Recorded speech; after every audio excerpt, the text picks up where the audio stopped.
After a bit too dramatic arrival in Trinidad, it's finally time to do what we came here for. Haul out tomorrow. Got a Big Daddy leaving. He's been sitting there for a couple days now. He's been sitting there for like a week. No, it hasn't been a week. We haven't even been here a week. Well, a pretty long time. Yeah, he sat in 2 different directions too, so he must have been getting loaded up with stuff on different sides. And now he's finally leaving. Because we looked it up, and this is a cable layer. We've got 2 big spools on top. Some people don't like stuff like this in Anchorage, and we always have. I just think it's cool. Obviously, Rivers like stuff like this. Like seeing ships and different kinds of boats, and we always look them up and learn stuff about them.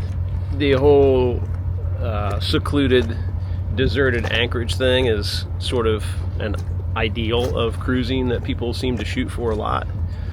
We've done plenty of that, but honestly, we like to be places where we see new things, learn a few things about ships and boats and ports, and this one happens to be a little bit of both too, which is cool. It's very industrial because you've got both boat yards and you've got several big shipping docks. And you've also got these mountains in the background, which are really pretty. You're just seeing my solar panels. We got the little islands in between and Venezuela there in the distance. Now, on a monohull, the boat traffic might drive you nuts because you do get some big pilot boats. Not big, but they throw a big wake. Pilot boats and work boats and people coming in and out of these marinas over here with their fishing boats and stuff. So there's a good bit of boat wake that goes by, which doesn't really bother us. I mean, we don't really move that much. Every once in a while we'll get one that catches us just the wrong way and it'll rock us around a little bit. But the monohulls sometimes do go flying. And he still hasn't quite turned himself around. Looks like he's just gonna kind of pull in over here a little bit. There's pilot boats waiting for him right there. I imagine they'll head on out where those other boats are anchored. Who knows where he's headed next?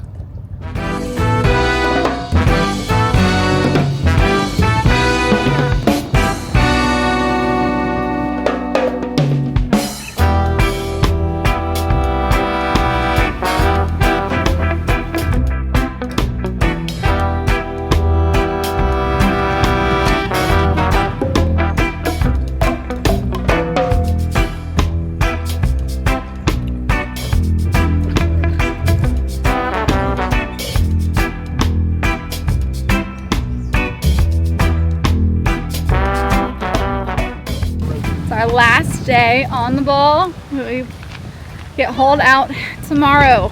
We've been here a week, so we're venturing out a little bit today, doing a little bit of exploring. It'll be easier when the boat is in the boatyard, but we won't have as much time when the boat is in the boatyard. We went to the yacht club and looked at it. There's a tiny little pool that we'd heard about, but it's real tiny.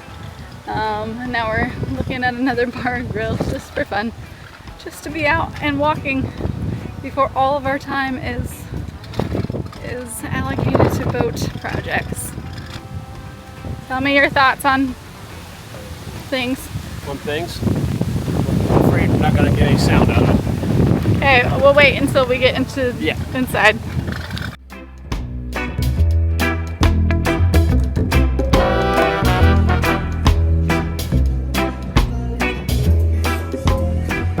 So much quieter. So much quieter.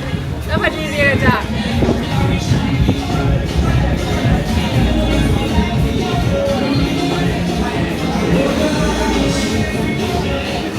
Pretty good spot for a snack and a beer. What do you think? How are the fish bites? Yeah. They good? I don't really eat all my food, so yeah. We discovered our favorite hot sauce so far in Trinidad. What do they sell it up there? I don't know. If they don't, I'm just going to take this. Yeah. Put it in my bag.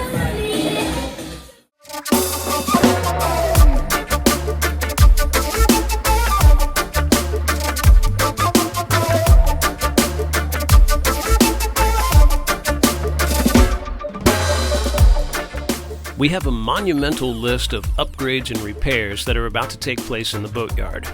But first things first, we actually have to get the boat on a trailer and into the yard. All right, y'all. I want to give you a quick shout this morning. It'll be short for me because we are about to haul this thing out. And we're just kind of, I'm waiting right now. They've got the trailer, that's right, you heard right, trailer set up over there, and they're about to back it down the ramp. I want to wait until I see that thing pretty much in position, and then we'll get rolling. Yeah, this is a unique experience, and part of the reason we chose Powerboat's boatyard over Peak's boatyard. Powerboat's in name only. They have tons and tons of sailboats. And I'd have to look at the history. I think it's a guy who still works there, or maybe he is part owner of Powerboats, designed this trailer. And it's nothing I've ever seen before. It actually is designed just for catamarans. It's got 2 adjustable bow cradles in the front, and then typically 2 rails in the back that come up under the bridge deck. They do also have a different kind of cross piece if they decide it's better to lift from the hulls of the boat at the back end. But she assured me that they take great pains to make sure everything is exactly right before they pull you out. But yeah, we're getting straight up pulled up a boat ramp today by a tractor. A little nervous. They are aware that we only have 1 motor, 1 engine. Super calm out here this morning. We're really happy that they chose 8 a.m. I think they probably do that on purpose. Because I can get a nice, straight, slow line forward, but then as soon as I try to put on the brakes with the motor, the boat just wants to spin. There's virtually no control. There's no control in reverse other than a little thrust. So I need to bring it in real slow and place it as well as I possibly can. I got a bunch of guys. They're going to throw us a line to starboard. They're going to have a guy in the water, I believe, and then we have to throw them a bow line right down the middle for them to help line it up and pull it aboard. So yeah, we're just gonna sit and wait. I don't want to head that way until we're ready. We put a lot of strain on that repaired elbow of ours on starboard, and it certainly has held its own. But it does have a little drip again, something we kind of expected, really only meant for it to ever be temporary. So we're going to be putting a new elbow on once we're hauled out. That said, I'll keep the motor time to a minimum just to, avoid any more strain on that thing. I don't think it's going to be a problem, but I want to keep it in mind. Once we get tied up, I can shut her down, and that'll be it for a little while. I got some serious shit to do.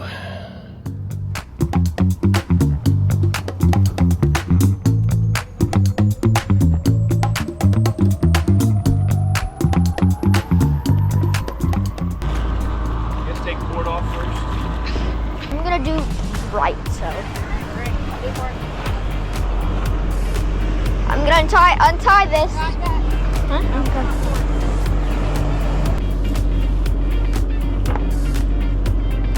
All right, port's off. All right. Okay. Everything's doing it. Don't worry about the camera. I got it.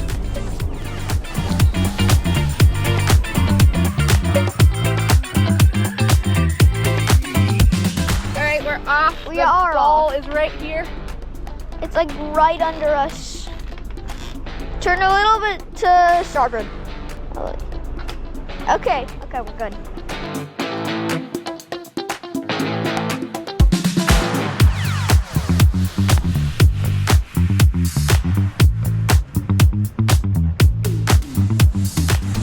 Why are there people in the water? That's how we're getting the boat on. Oh. Oh, I thought those guys were just playing around. Is it even big enough? Is it? It's really wide. Very good. Coming around nice. Very good. Coming around nice.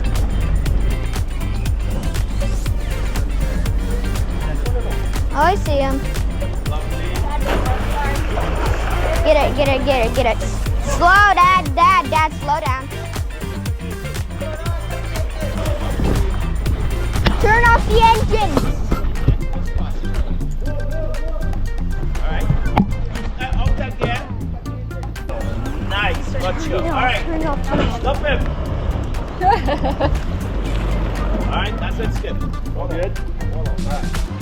Okay, thank God. Dude, that's scary. My skill throwing at ropes is better. That scared me. It did not. Oh, wait. Did not go where.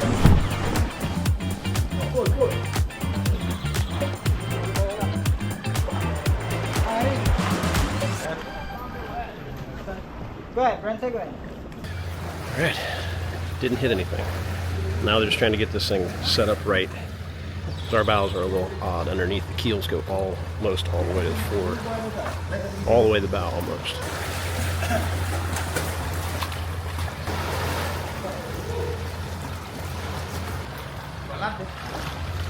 That's long way down.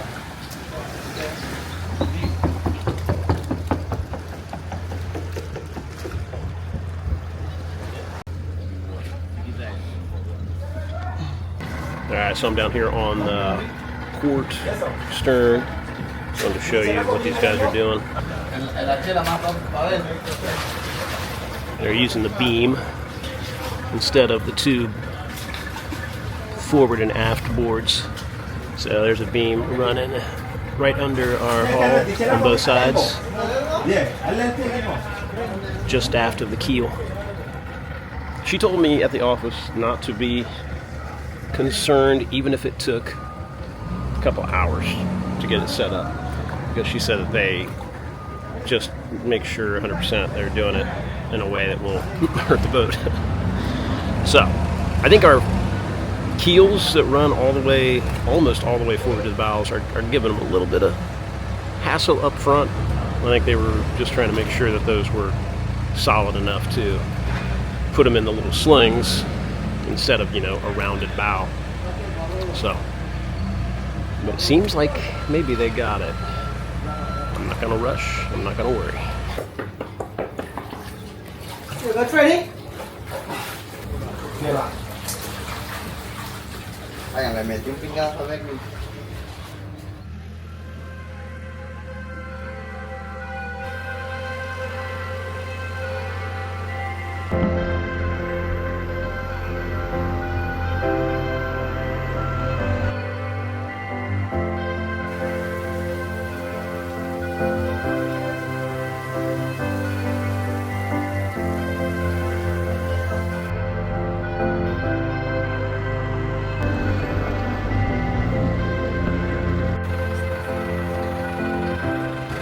Oh, it's wobbly. It's just like, yeah. You're like freaked out about everything. Of course I am.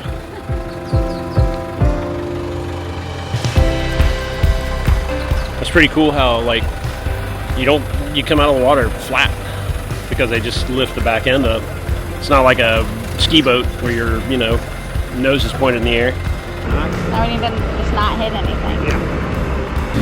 They're forking a boat. Going way up top for that one. That thing, the base of that forklift weighs so much that it can keep from tipping over even with that big old boat on top of it. Right, exactly. Low center of mass. Unless the driver does something really, really bad. I'd rather not be on the boat while we're doing this. And I could do without the whoa and the oh geez and the stops. Keep hearing those things. I mean, I'd rather them do that than. I know. Then just go. Yeah.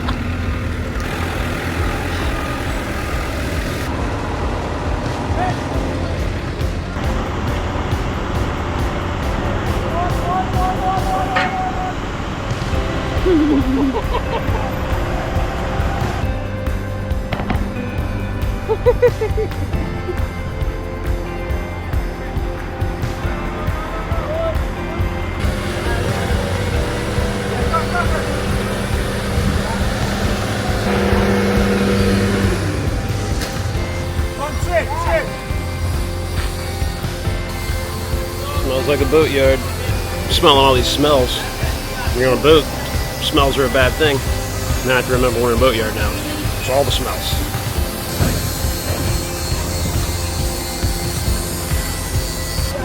I could just jump off on one of these boats if I wanted to. That's how close we are. Good lord. Ophelia's a beamy girl. We're 26 feet 4 inches or 6 inches. I believe the width limit on this is either 27 or 28. The trailer's cool, but I don't really like the fact that, you know, at least in the slings, like the biggest part is their stuff that they could run into. We're the barrier. We're the barrier on this one. I thought the most stressful part of our day would just be getting onto the trailer. This is way more. I was dreading that part, but I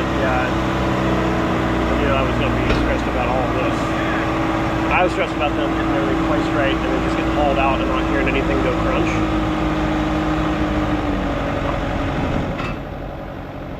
Cool. Well, we've got bathrooms real close then, just for you. Yeah.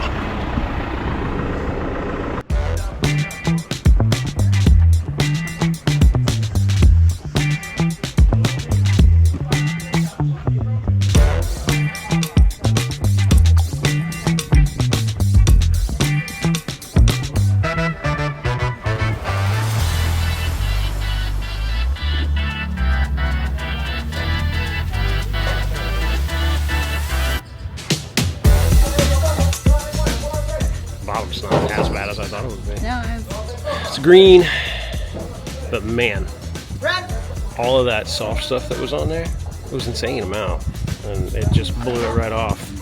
That's what happens when you sail 9 knots in heavy seas. Didn't get the little crusties off, but there's not that many. see what happens after the... Yeah, some of it might come off with a power wash.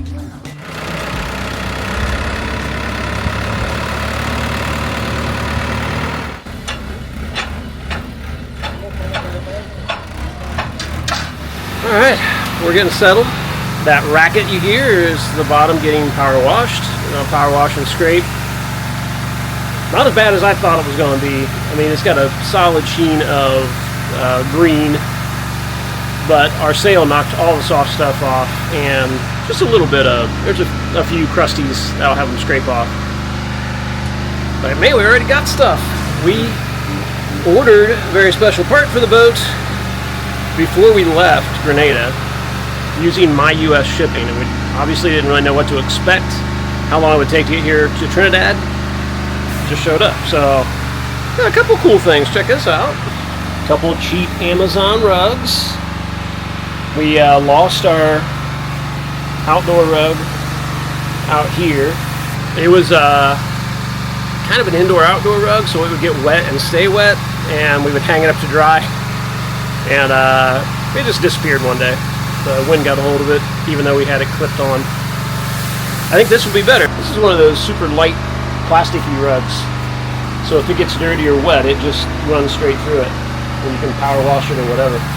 Part of the reason we went ahead and ordered these was just because the other thing I'm about to show you was a little pricier, a lot pricier. And so the amount to ship a few things from Amazon totaled to like $2 to add it on, because they consolidate everything. So we went ahead and got a couple new rugs. Cool item number 3. Yeah, looks like it's maybe been through a little bit in shipping. Hopefully it's okay. Obviously it's our new throttle station. I'm pretty excited about that, because that one is completely done. The port side shifter on that one did not work well even when the motor was running. It was very stiff and sketchy, and since it sat there, it's just gotten worse. So I think our cables are all fine, and it was definitely time, since we're putting in a whole nother motor over there, to upgrade and put a nice shifter on here. Ooh, yeah. There we go. It's gonna look a lot better over there and feel a lot better over there. But it's gonna be a minute before we get to that. Stay tuned for the next 3 to 4 weeks of Boatyard Blitz. A new portside engine is only the tip of the iceberg.